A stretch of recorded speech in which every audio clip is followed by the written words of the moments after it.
兄弟们，大家好，我是李不白。今天是我魔怔的3154天。我带着我的香菇石，在河里面找了一个小溪，在这个小溪的旁边魔怔。这是一条小溪，到那边就汇入到河里面了。我在小溪的这边找个平一点的地方魔怔，水流还挺大的。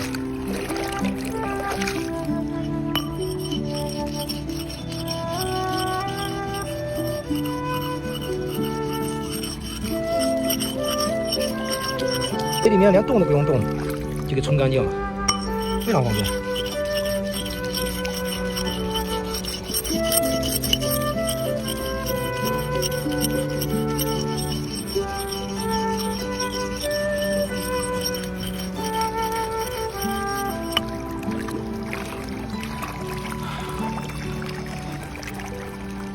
没毛病，非常亮。